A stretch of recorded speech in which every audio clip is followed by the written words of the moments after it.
Welcome back, brothers and sisters. I am Braden. This is Langley Outdoors Academy, the place where we not only talk about what's going on in the gun world, but also how we're going to fix it together. My brothers and sisters, the content in this video that I'm about to break is so incredibly important, it's hard to overstate it. I'm looking at a situation right now that's breaking as of about an hour ago, where the GOP Second Amendment Caucus and the Freedom Caucus are about to take complete power in the GOP House. There's a lot of nuance to this. This is something that you're going to want to see because this is how we fix this problem that we're dealing with in that Congress. Everything's going to be linked in the description box below, and I cannot wait to hear what you guys think about this one. And if you are a new or returning viewer, please consider liking this video, hitting that subscribe button, and turning the notification bell on. We need as many people as we possibly can to get into the fold, into the trenches, so we can spread the 2A and the positive nature of our blessings forward to the next generation.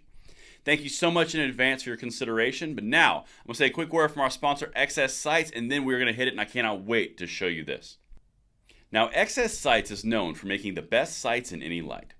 Their designs have been a leader in the industry in everything from rifles, pistols, and shotguns. Whether you're looking for something that's more defensive, hunting, or tactical, they've got something for you. There's a link in the description box below, and thank you so much to XS Sights for making this content possible. But my brothers and sisters, we have got to walk through this. I cannot wait to hear what you guys think about this one because this is how we change this broken system. If you are one of the people who feels that nothing's going to change, the system is so broken, the RINOs are in charge, watch this whole video. This is big and it's breaking. All right, so first thing I'm going to show you here, this is about McCarthy. McCarthy is a Republican RINO. We all know he's a RINO. This is just a fact of life. But he's having such trouble securing the votes to become the House GOP leader that he's willing to make a concession, and the power for the Second Amendment Caucus, the power for the Freedom Caucus lies in this concession. Let me know in the comments if I land this plane correctly, but we got to look at this because this is massive. This, again, as of an hour ago, the filming of this video.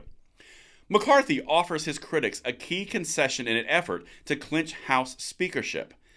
This is big.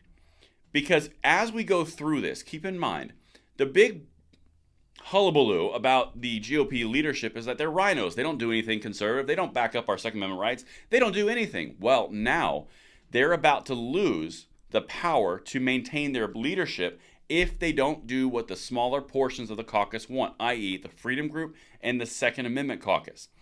Not the Freedom Group, the Freedom Caucus. All right, so here's the clip I'm going to set up. This is the implications, and this is from CNN. Check this out. Yeah, well, this motion to vacate, essentially, if you put the power of this in one person's hand or in five people's hand, but McCarthy would be putting his own head in a guillotine and handing a string to the people who hate him the most. I mean, it would almost make the speakership unworkable because anything he does, you know, you're going to have a couple of people who don't like it and then can run down to the floor and vacate the chair and really make his life miserable on a daily or weekly basis. All right, so what this is basically saying is there are holdouts for the vote to make GOP Speaker McCarthy, to make that official. So what he's willing to do is concede the idea and lower the threshold for someone to remove him from the speakership position. That's incredibly important because as we go forward, say hypothetically, there's no movement on pro-gun bills or there's no pro-Second Amendment legislation that's even being going forward. They can now say, if you don't do this, you're just going to be remanded so you won't be the speaker anymore. Your motion to vacate is now lowered. That's incredibly important. But check this out, because this gives power to smaller groups, i.e. Second Amendment Caucus and the Freedom Caucus. Okay. CNN.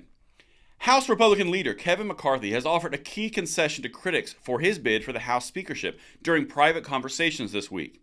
Reducing the threshold that is required to force a floor vote on ousting the sitting speaker, according to 6 Republican sources familiar with the internal discussions. Now, it doesn't say who's actually holding these up, but keep in mind, if it goes from a majority vote to a 5-person vote, McCarthy is going to be on eggshells and, as CNN quotes, thin ice going forward.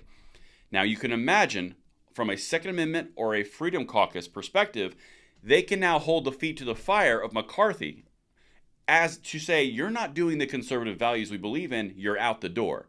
That's what's at the table here. The progressive wing of the Democratic Party did something very similar to Nancy Pelosi, not the same on the floor votes, but they held their votes earlier on from infrastructure and things of that nature. This is a key component of what we're dealing with, but let's continue. McCarthy has been trying to find a compromise threshold that would appease his critics enough to earn their speaker vote while still being palatable to the rest of the House GOP, and has been sounding out all corners of the conference in private phone calls this week. So this is the important piece about this. This is no longer, we might do it, we might not. It's now a conversation around which vote count it lowers the threshold to. Does it go down to 50 or does it go down to 5? It's no longer a conversation of, can we get rid of McCarthy if he doesn't do the right things? Now it's a, how hard is it going to be? That's incredibly important. I got 2 more things for you. Like I said, this is hard to overstate. Currently, the majority of the House GOP is required to call for the so-called motion to vacate the Speaker's chair. But some conservative hardliners are pushing for a single member to be able to call for such a vote, which they see as an important mechanism to hold the Speaker accountable. This is how you fix the broken system.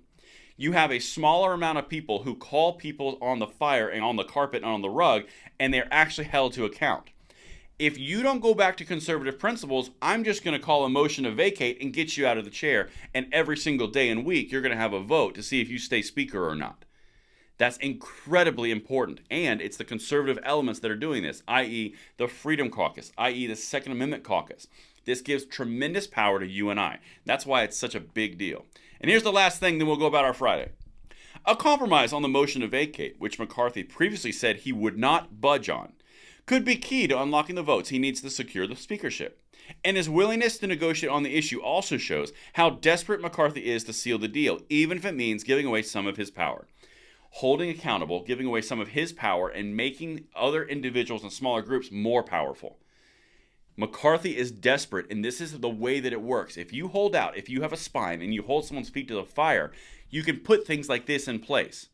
Now, it's hard to overstate how important this is, as I've mentioned a few times, because now Lauren Boebert, Chip Roy, Jim Jordan, they can all hold McCarthy's feet to the fire and say, you're not even defending the Second Amendment. What are you doing? Motion to vacate. That's crucial because leverage is shifting. That's what I've got for you guys. Let me know what you think in the comments field below and if I landed the plane, and I will see you on the next one. I'm Braden. See you later.